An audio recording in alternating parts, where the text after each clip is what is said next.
Vamos falar de Vasco, vamos falar do lucro da renda de ontem, né, que deu mais de 3 milhões de reais. E dá para explicar o porquê o Vasco, o Adeb Torre, a dupla Fla-Flu e o Arena 360 brigam loucamente pela administração do Maracanã. Vamos falar também, o governador, um dia antes, estava com a camisa de um determinado clube. E olha que ele tem poder de decisão sobre essa licitação do Maracanã. Vamos falar também da nossa solução, nossa visão, né? Porque como podemos solucionar esse meio de campo. Sobre a janela do meio do ano, talvez o Vasco procure um jogador que tentou nessa janela. E a gente vê esse problema no meio do campo, dá para entender o porquê o Vasco tentou loucamente esse jogador. E também aonde vai passar o jogo de domingo às 4 da tarde entre Vasco e Nova Iguaçu, aliás, agora Nova Iguaçu e Vasco, né, o segundo jogo da semifinal. Tudo isso após a vinheta.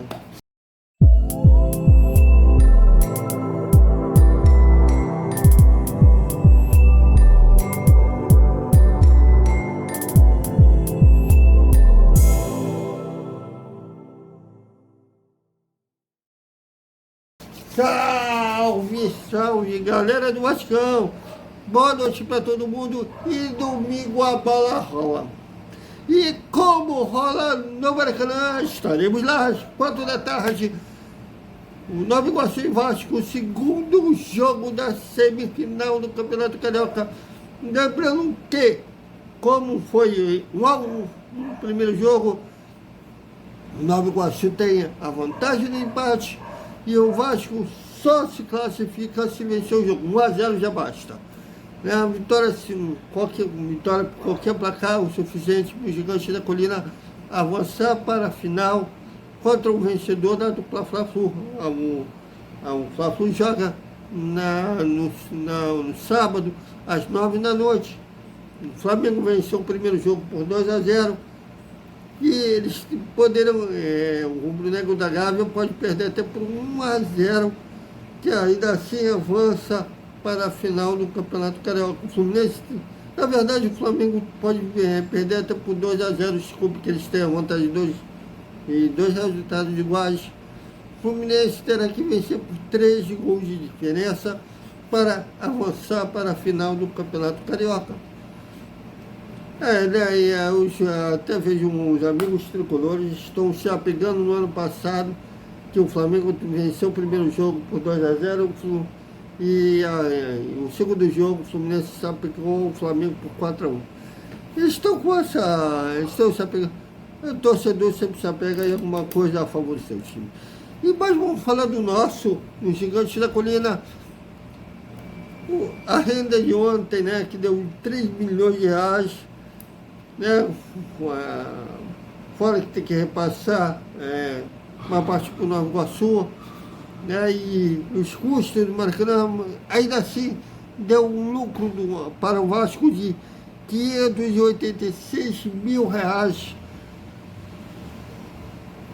A diferença, né, entre São Januário e o Maracanã, claro que a gente prefere São Januário, a nossa casa, mas o potencial construtivo está para ser, daqui um mês, ser votado e sair do papel. A gente precisa ter casa para jogar, enquanto o São Januário estiver em obra, será 2 anos mais ou menos de obra, né, como se fosse fazer um novo São Januário. E curtem quanto a gente pode jogar nesse vamos chamar de antigo São Januário, porque depois será 2 anos de saudade e quando ser reinaugurado será como se fosse um novo São Januário. Então, até pela parte financeira dá para entender porque o Vasco com a Deb Torre, a dupla Fla-Flu, a dupla Fla-Flu também porque não tem casa, eles não têm estádio, eles não têm moradia. Eles vivem num mundo paralelo, de que o Maracanã é deles. Eles são gestores, o síndico não é dono, mas se acham de um. Então, teve até no ano passado um dirigente viajando na maionese aí que o governo do estado deveria vender o Maracanã para eles. E quem vencer essa licitação não é dono ainda, não é dono. Será gestor do estádio nos próximos 20 anos, não é dono, não é proprietário. Que fique muito claro isso, porque tem gente falando que é casa deles, na verdade é casa de todos os cidadãos do Rio de Janeiro, pagadores de impostos de todos os clubes, estou incluindo aí também o América Bangu. Times que já gritaram em Goitacás, já então é campeão dentro do estádio. Mas isso explica o porquê o Vasco com a Deb Torre, a dupla Fla-Flu, e a Arena 360 briga loucamente, tanto que um tenta impugnar a candidatura do outro para ficar livre e ficar o gestor do estádio nos próximos 20 anos. E vai ser maluca, depois dessa abertura de envelopes, vai ser uma briga louca para um tentar impugnar o outro. A dupla Fla-Flu, por exemplo, sentiu quando o Vasco botou o Santos e o Busque, como co-irmãos, por assim dizer, que nunca, no processo de licitação, falou que só pode time no Rio, mas eles sentiram o golpe, tanto que a postura dos dirigentes do Flamengo foi nada ética. Sentiram o golpe e eles vão tentar reverter isso, que olha, no sábado, o governador Cláudio Castro foi visto no meio da torcida do Flamengo, na saída, depois do Flamengo ter vencido o Fluminense por 2-0, foi reportado com a camisa do Espinagari. Bom, vou até colocar aqui para vocês tirarem as suas próprias conclusões.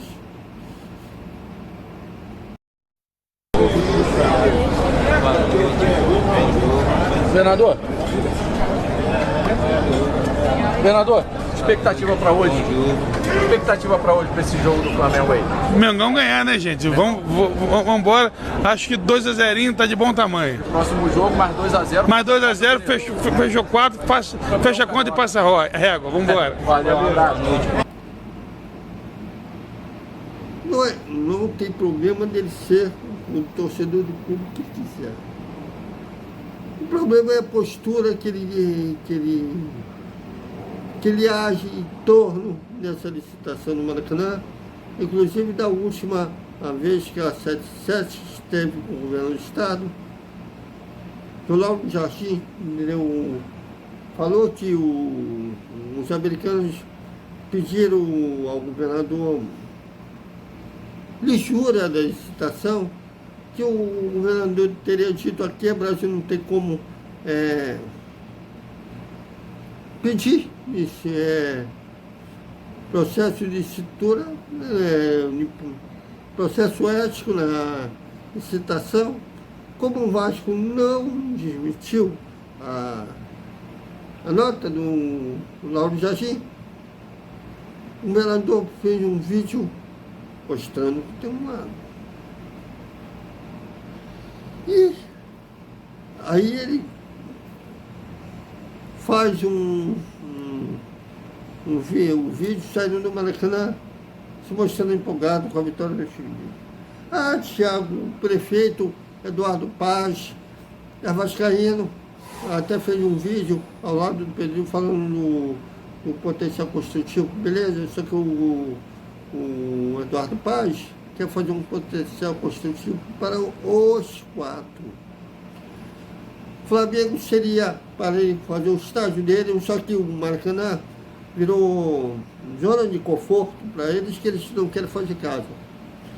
Né? Então, enrolando um potencial construtivo, que até já pode ter sido botado um potencial construtivo do Vasco há muito tempo. Só que os vereadores ficaram esperando os outros 3 para votarem todo mundo junto, será aprovado todo mundo junto. Só que ela acabou não acontecendo. E o Fluminense seria a reabilitação das Laranjeiras. Não sei como está o processo. Eu não sei o que seria o ganho do Botafogo. Talvez seja o CT deles, ou uma obra no gel, não sei o que seria do Botafogo, mas a gente pensa em fazer só para o Vasco, mas com todos os 4. O senhor governador só quer fazer o time dele, só tenta beneficiar o time dele. Bom, vou deixar o vídeo aqui do Carlos Castro saindo no Maracanã, para assistirem as suas próprias conclusões. Bom, e ontem na análise do jogo eu falei do problema enorme no meio de campo, que é um buraco ali no setor, na defesa para trás, que beneficia muito os jogadores que chutam bem de fora da área. O Botafogo fez gol assim no Vasco. Ontem contra o negócio, por pelo menos 2 vezes o Vasco não tomou um gol assim, inclusive teve um chute do Nova Iguaçu na entrada da área que a bola bateu na trave. E aquilo, eu acho que a dupla Ramon e Emiliano já tinha na cabeça deles fazendo um esquema de 3 zagueiros para essa temporada. Novamente, como eu disse na análise do jogo, eu não vejo problema no esquema de 3 zagueiros. O que incomoda é a postura da equipe. Para esse esquema funcionar, precisa pelo menos 2 marcadores natos. O Zé Gabriel não dá conta disso. Galmares não é esse jogador. Isso explica porque o Vasco tentou, de maneira até quase obsessiva, pelo Gustavo Coelhar, que trabalhou com a dupla Emiliano e Ramon lá no Al-Ahly, da Arábia Saudita. Eles tentaram, inclusive, chegaram a um acerto financeiro com o jogador, mas o clube árabe, que já tinha comprado em pouco tempo o Gustavo Coelhar, fez jogo duro, não vendeu. Não seria exagero se o Vasco, na janela do meio do ano, tentar novamente esse atleta, que o Vasco precisa desse meio-campista puramente marcador. Precisa de 2. Aliás, eu até defendo que quando não vem esse jogador, o Medel, que é volante mesmo, está jogando na zaga, mas ele é de origem, cabeça de área, seja esse jogador para fazer dupla com o Zé Gabriel. E bota uns 3 zagueiros altos, que seriam o Léo, o Maicon e o João Vitor. Se ele quiser continuar nesse esquema de 3 zagueiros. E também precisa de 2 pontas, voltem na recomposição, né? Quando o Vasco tivesse a bola, o que o Gabriel Peck fazia muito bem. Até o Figueiredo, que não sei como está o Figueiredo lá no Curitiba, fazia também. Mas eu acho que até o Adson, ele entrou bem no jogo de ontem. O Vasco melhorou ofensivamente quando ele entrou no jogo. Com repetição, né, treino, repetição, jogo a jogo ele vai melhorar esse requisito. Ele tem potencial de ser esse cara, ajude na recomposição, mas precisa também no outro lado, né? Acho que trabalha mais no lado direito e do esquerdo também, e deixar o Paé flutuando no meio de campo. David não mostrou que não dá para ser esse cara. E o Cleiton é centroavante. Aliás, o Cleiton jogando ontem com o Jet, tirou o Jet da área. Eu nem entendi muito bem porque o Ramon colocou os dois centroavantes para jogarem juntos ontem. Mas, enquanto não vem esse volante, vale lembrar que no mercado brasileiro ainda pode contratar jogadores que estão jogando estaduais, desde que os dois clubes cheguem a um acordo comum. Vamos esperar para ver, mas tudo indica que para vir esse jogador que o Vasco tanto necessita, será na janela no meio do ano. Mas vamos esperar que o Alexandre Matos, inclusive nessa janela que acabou de terminar, né, contratou jogadores que sequer eram especulados no Vasco, como por exemplo o Safosa não foi especulado. O que mais?